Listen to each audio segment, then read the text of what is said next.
a video of something I've kind of done before, but I'm going to make it a meaty version this time. So I did a tomato and breadcrumb bake. So if you imagine, it was layers of tomato and then layers of fried crisp breadcrumbs, which I've fried and crisped in olive oil, and it was good quality bread as well. So it was kind of like a lasagna without the pasta and breadcrumb layers. And there's a Sardinian dish. I forgot what it's called, but it's layers of bread and tomatoes. So it's kind of like in that kind of vein. But I'm going to do it with meat this time. So I had a jar of, I've got another jar of it in the cupboard. So I've got some meat ragu, and it was the leftovers from a roast joint that I had. It was all like the crispy bits from the outside and some fat, and I cooked it down in some tomato with some onions and made a rich ragu out of that. So I had a tin of that, and then I cooked down a couple of tins of cheap tomatoes yesterday with about 3 onions. So there's about 450 grams worth of meaty, oniony, tomatoey filling, and then we've got 400 grams of dried breadcrumbs to start off with. So it was a failed. Have I got it close that I don't need to rattle through everything? So it was failed bread. It didn't. It's just hopefully. So it was failed with some bread. So I didn't throw it away.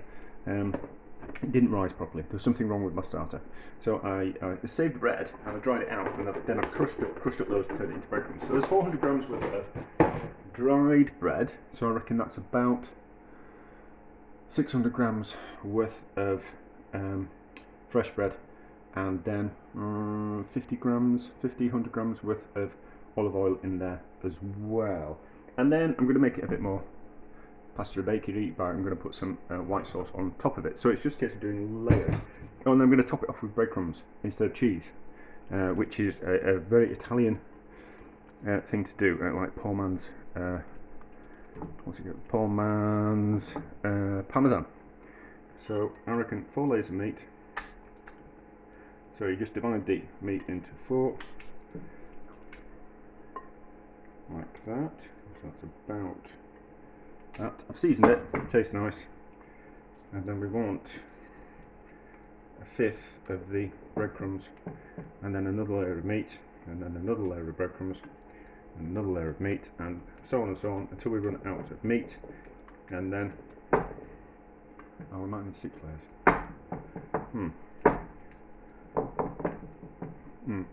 Well, I'll see how we go, but I always forget how many layers I need to do things. So that's just, I've got too many breadcrumbs, it'll be fine. So the breadcrumbs will soak up the excess liquid. Oh, no, it'll be fine. I'll do it at 5, yeah. So that's about right. And then another layer of meat on top of that. So it should all kind of firm up, but you get the idea.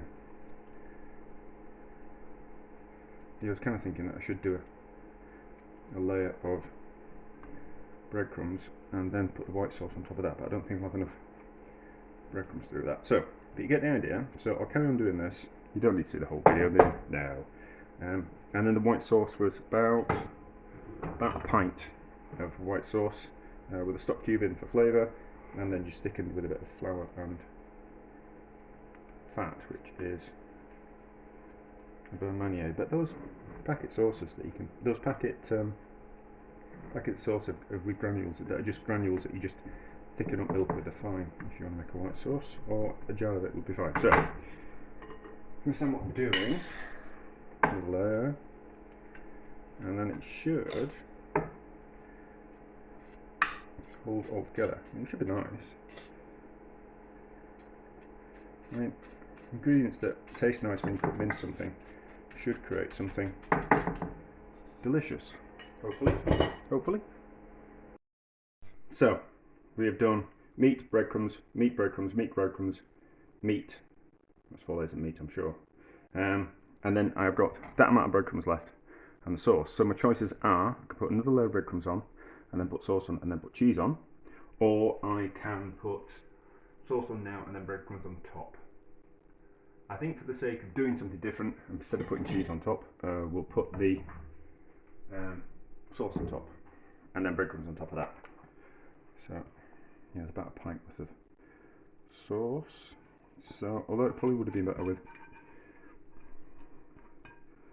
yeah, probably would have been a little better with a layer of what we call it, of breadcrumbs in there, just to firm it up a little bit.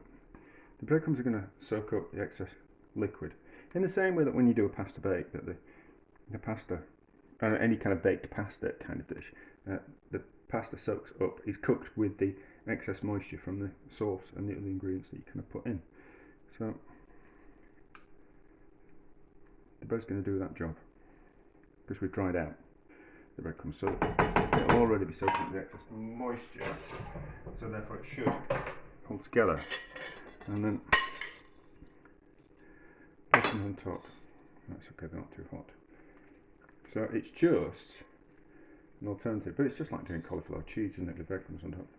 So it's going to give it that crunch because it's going to be soft and bready and you know, with slightly different textures with a bit of meat in there, but then it needs a bit of a crunch on top of it, and it's going to have a creaminess from the sauce, so it then just needs something else on top, which is just the crunchiness of the breadcrumbs. And then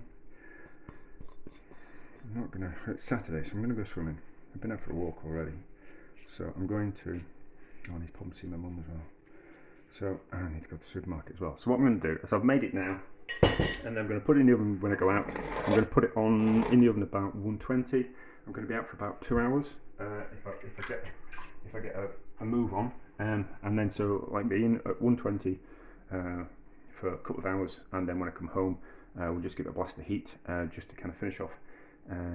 What we're really doing is warming everything through and allowing time for the breadcrumbs to soak up excessive amount of juice. So, but otherwise, if you were just cooking, if I was just going to be cooking it now and eating it when it was ready, I reckon 160 or 170 for about 40 or 50 minutes, something like that, and then blast it at the end if you just want. If it was good to be cheese on top, blast it at the end with up to 200 just to kind of caramelise the cheese on top. Do you caramelise cheese?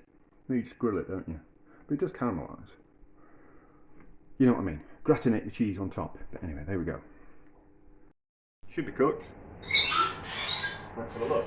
Still got a squeaky oven door. It's looking like it's ready. It's puffed up a bit, which means that the bread will have soaked up and puffed up a bit. So let's have a look. What do we need? We just need a knife. Some scissors. I ain't got the scissors. Just a knife. I've got a clean knife.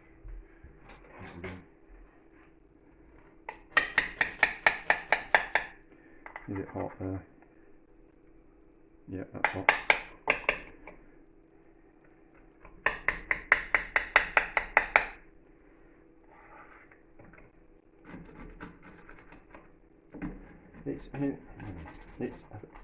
I'm just kind of interested with the using up what you have, do you know? And if you haven't got pasta, you can use slices of good quality bread, or you can use breadcrumbs.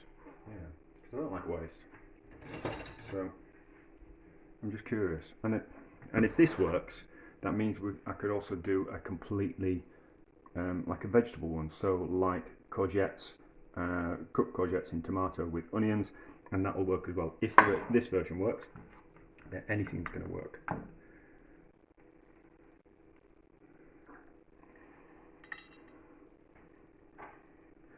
Scrub that off there.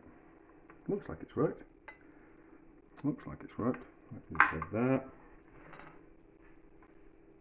Yeah, you can't really see the layers.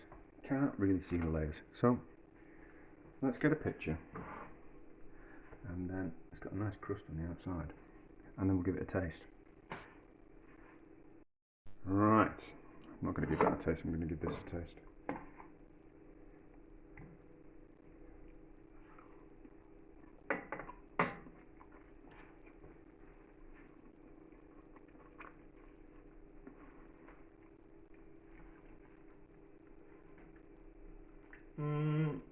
It's nice. It's just not as nice as the tomato though. just not as nice as the tomato one that I made. I wonder if that's down to freshness. It's nice, I'm going to eat it, of course, you know, but maybe maybe it just only really wants to work when you do it with vegetables, like a vegetable gratin type of thing.